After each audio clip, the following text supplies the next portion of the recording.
بسم اللہ الرحمن الرحیم صلوا علیہ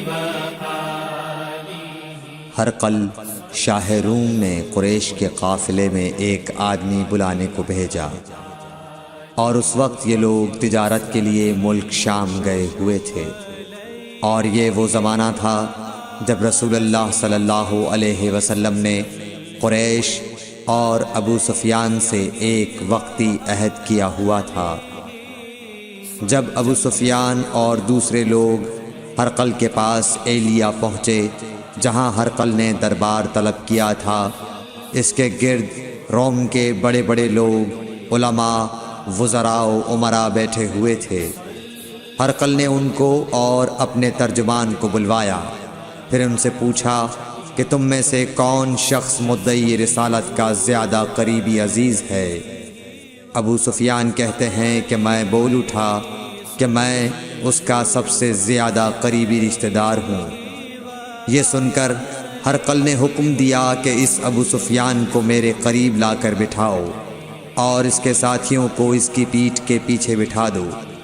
پھر اپنے ترجمان سے کہا کہ ان لوگوں سے کہہ دو کہ میں ابو سفیان سے اس شخص یعنی محمد صلی اللہ علیہ وسلم کے حالات پوچھتا ہوں، اگر یہ مجھ سے کسی بات میں جھوٹ بول دے تو تم اس کا جھوٹ ظاہر کر دینا۔ ابو سفیان کا قول ہے کہ خدا کی قسم اگر مجھے یہ غیرت نہ آتی کہ یہ لوگ مجھ کو جھٹلائیں گے تو میں آپ صلی اللہ علیہ وسلم کی نسبت ضرور غلط گوئی سے کام لیتا۔ خیر، پہلی بات جو ہرقل نے مجھ سے پوچھی وہ یہ کہ اس شخص کا خاندان تم لوگوں میں کیسا ہے؟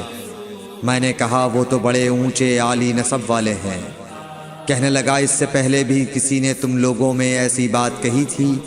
میں نے کہا نہیں۔ کہنے لگا اچھا اس کے بڑوں میں کوئی بادشاہ ہوا ہے؟ میں نے کہا نہیں۔ پھر اس نے کہا بڑے لوگوں نے اس کی پیروی اختیار کی ہے یا کمزوروں نے؟ میں نے کہا نہیں، کمزوروں نے۔ پھر کہنے لگا اس کے تابعدار روز بڑھتے جاتے ہیں یا کوئی ساتھی پھر بھی جاتا ہے؟ میں نے کہا نہیں۔ کہنے لگا کیا اپنے اس دعوی نبوت سے پہلے کبھی کسی بھی موقع پر اس نے جھوٹ بولا ہے؟ میں نے کہا نہیں، اور اب ہماری اس سے صلح کی ایک مقررہ مدت ٹھہری ہوئی ہے، معلوم نہیں وہ اس میں کیا کرنے والا ہے۔ ابو سفیان کہتے ہیں میں اس بات کے سوا اور کوئی جھوٹ اس گفتگو میں شامل نہ کر سکا۔ ہرقل نے کہا کیا تمہاری اس سے کبھی لڑائی بھی ہوئی ہے؟ ہم نے کہا کہ ہاں۔ بولا پھر تمہاری اور اس کی جنگ کا کیا حال ہوتا ہے؟ میں نے کہا لڑائی ڈول کی طرح ہے، کبھی وہ ہم سے میدان جنگ جیت لیتے ہیں اور کبھی ہم ان سے جیت لیتے ہیں۔ ہرقل نے پوچھا وہ تمہیں کس بات کا حکم دیتا ہے؟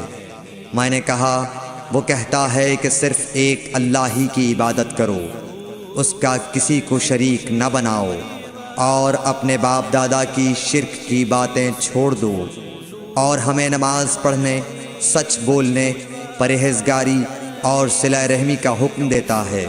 یہ سب سن کر پھر ہرقل نے اپنے ترجمان سے کہا کہ ابو سفیان سے کہہ دے کہ میں نے تم سے اس کا نسب پوچھا تو تم نے کہا کہ وہ ہم سے عالی نسب ہے، اور پیغمبر اپنی قوم میں عالی نسب ہی بھیجے جایا کرتے ہیں۔ میں نے تم سے پوچھا کہ دعوی نبوت کی یہ بات تمہارے اندر اس سے پہلے کسی اور نے بھی کہی تھی؟ تو تم نے جواب دیا کہ نہیں۔ تب میں نے اپنے دل میں کہا کہ اگر یہ بات اس سے پہلے کسی اور نے کہی ہوتی تو میں سمجھتا کہ اس شخص نے بھی اسی بات کی تقلید کی ہے جو پہلے کہی جا چکی ہے۔ میں نے تم سے پوچھا کہ اس کے بڑوں میں کوئی بادشاہ بھی گزرا ہے؟ تو تم نے کہا کہ نہیں۔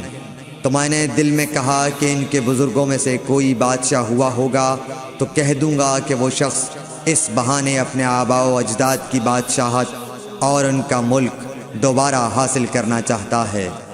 اور میں نے تم سے پوچھا کہ اس بات کے کہنے یعنی پیغمبری کا دعویٰ کرنے سے پہلے تم نے کبھی اس کو دروغ گوئی کا الزام لگایا ہے؟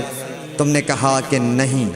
تو میں نے سمجھ لیا کہ جو شخص آدمیوں کے ساتھ دروغ گوئی سے بچے وہ اللہ کے بارے میں کیسے جھوٹی بات کہہ سکتا ہے؟ اور میں نے تم سے پوچھا کہ بڑے لوگ اس کے پیرو ہوتے ہیں یا کمزور آدمی؟ تم نے کہا کمزوروں نے اس کی اتباع کی ہے۔ تو دراصل یہی لوگ پیغمبروں کے متبعین ہوتے ہیں۔ اور میں نے تم سے پوچھا کہ اس کے ساتھی بڑھ رہے ہیں یا کم ہو رہے ہیں؟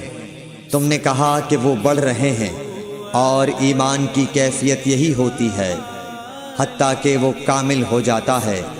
اور میں نے تم سے پوچھا کہ آیا کوئی شخص اس کے دین سے ناخوش ہو کر مرتد بھی ہو جاتا ہے؟ تم نے کہا نہیں۔ تو ایمان کی خاصیت بھی یہی ہے، جن کے دلوں میں اس کی مسرت رچ بس جائے وہ اس سے لوٹا نہیں کرتے۔ اور میں نے تم سے پوچھا کہ آیا وہ کبھی عہد شکنی کرتے ہیں؟ تم نے کہا نہیں۔ پیغمبروں کا یہی حال ہوتا ہے، وہ عہد کی خلاف ورزی نہیں کرتے۔ اور میں نے تم سے کہا کہ وہ تم سے کس چیز کے لیے کہتے ہیں؟ تم نے کہا کہ وہ ہمیں حکم دیتے ہیں کہ اللہ کی عبادت کرو، اس کے ساتھ کسی کو شریک نہ ٹھہراؤ، اور تمہیں بتوں کی پرستش سے روکتے ہیں، سچ بولنے اور پرہیزگاری کا حکم دیتے ہیں۔ لہٰذا اگر یہ باتیں جو تم کہہ رہے ہو سچ ہیں تو ان قریب وہ اس جگہ کا مالک ہو جائے گا کہ جہاں میرے یہ دونوں پاؤں ہیں۔ مجھے معلوم تھا کہ وہ پیغمبر آنے والا ہے، مگر مجھے یہ معلوم نہیں تھا کہ وہ تمہارے اندر ہوگا۔ اگر میں جانتا کہ اس تک پہنچ سکوں گا تو اس سے ملنے کے لیے ہر تکلیف گوارا کرتا۔ اگر میں اس کے پاس ہوتا تو اس کے پاؤں دھوتا۔ ہرقل نے رسول اللہ صلی اللہ علیہ وسلم کا وہ خط منگایا جو آپ نے وحیہ کلبی رضی اللہ تعالیٰ عنہ کے ذریعے حاکم بصرہ کے پاس بھیجا تھا، اور اس نے وہ ہرقل کے پاس بھیج دیا تھا۔ پھر اس کو پڑھا تو اس میں لکھا تھا، اللہ کے نام کے ساتھ جو نہایت مہربان اور رحم والا ہے۔ اللہ کے بندے اور اس کے پیغمبر محمد صلی اللہ علیہ وسلم کی طرف سے یہ خط ہے شاہ روم کے لیے۔ اس شخص پر سلام ہو جو ہدایت کی پیروی کرے۔ اس کے بعد میں آپ کے سامنے دعوت اسلام پیش کرتا ہوں۔ اگر آپ اسلام لے آئیں گے تو دین و دنیا میں سلامتی نصیب ہوگی، اللہ آپ کو دوہرا ثواب دے گا۔ اور اگر آپ میری دعوت سے روگردانی کریں گے تو آپ کی رعایا کا گناہ بھی آپ ہی پر ہوگا۔ اور اے اہل کتاب، ایک ایسی بات پر آ جاؤ جو ہمارے اور تمہارے درمیان یکساں ہے، وہ یہ کہ ہم اللہ کے سوا کسی کی عبادت نہ کریں اور کسی کو اس کا شریک نہ ٹھہرائیں، اور نہ ہم میں سے کوئی کسی کو خدا کے سوا اپنا رب بنائے۔ پھر اگر وہ اہل کتاب اس کتاب سے منہ پھیر لیں تو مسلمانوں، تم ان سے کہہ دو کہ تم مانو یا نہ مانو، ہم ایک خدا کے اطاعت گزار ہیں۔ ابو سفیان کہتے ہیں، جب ہرقل نے جو کچھ کہنا تھا کہہ دیا اور خط پڑھ کر فارغ ہوا تو اس کے ارد گرد بہت شور و غوغا ہوا، بہت سی آوازیں اٹھیں اور ہمیں باہر نکال دیا گیا۔ تب میں نے اپنے ساتھیوں سے کہا کہ ابو کبشہ کے بیٹے حضرت صلی اللہ علیہ وسلم کا معاملہ تو بہت بڑھ گیا۔ دیکھو تو اس سے بنی اصفر روم کا بادشاہ بھی ڈرتا ہے۔ مجھے اس وقت سے اس بات کا یقین ہو گیا کہ حضور صلی اللہ علیہ وسلم ان قریب غالب ہو کر رہیں گے، حتیٰ کہ اللہ نے مجھے مسلمان کر دیا۔ راوی کا بیان ہے کہ ابن ناطور ایلیا کا حاکم ہرقل کا مصاحب اور شام کے نصارہ کا لاٹ پادری بیان کرتا تھا کہ ہرقل جب ایلیا آیا ایک دن صبح کو پریشان اٹھا تو اس کے درباریوں نے دریافت کیا کہ آج ہم آپ کی حالت بدلی ہوئی پاتے ہیں، کیا وجہ ہے؟ ابن ناطور کا بیان ہے کہ ہرقل نجومی تھا، علم نجوم میں وہ پوری مہارت رکھتا تھا۔ اس نے اپنے ہم نشینوں کو بتایا کہ میں نے آج رات ستاروں پر نظر ڈالی تو دیکھا کہ ختنہ کرنے والوں کا بادشاہ ہمارے ملک پر غالب آ گیا ہے۔ بھلا اس زمانے میں کون لوگ ختنہ کرتے ہیں؟ انہوں نے کہا کہ یہود کے سوا کوئی ختنہ نہیں کرتا، سو ان کی وجہ سے پریشان نہ ہوں۔ سلطنت کے تمام شہروں میں یہ حکم لکھ بھیجیے کہ وہاں جتنے یہودی ہوں سب قتل کر دیے جائیں۔ وہ لوگ انہی باتوں میں مشغول تھے کہ ہرقل کے پاس ایک آدمی لایا گیا جسے شاہ غسان نے بھیجا تھا۔ اس نے رسول اللہ صلی اللہ علیہ وسلم کے حالات بیان کیے۔ جب ہرقل نے سارے حالات سن لیے تو کہا کہ جا کر دیکھو وہ ختنہ کیے ہوئے ہے یا نہیں۔ انہوں نے اسے دیکھا تو بتلایا کہ وہ ختنہ کیا ہوا ہے۔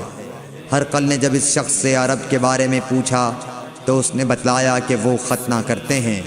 تب ہرقل نے کہا کہ یہی محمد صلی اللہ علیہ وسلم اس امت کے بادشاہ ہیں جو پیدا ہو چکے ہیں۔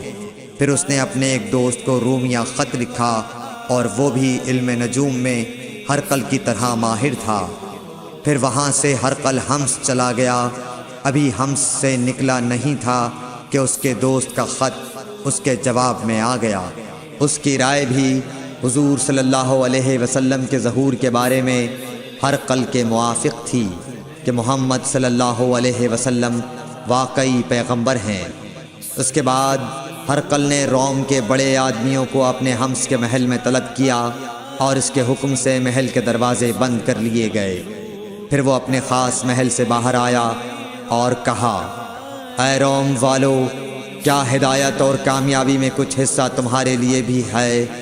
اگر تم اپنی سلطنت کی بقا چاہتے ہو تو پھر اس نبی صلی اللہ علیہ وسلم کی بیعت کر لو اور مسلمان ہو جاؤ۔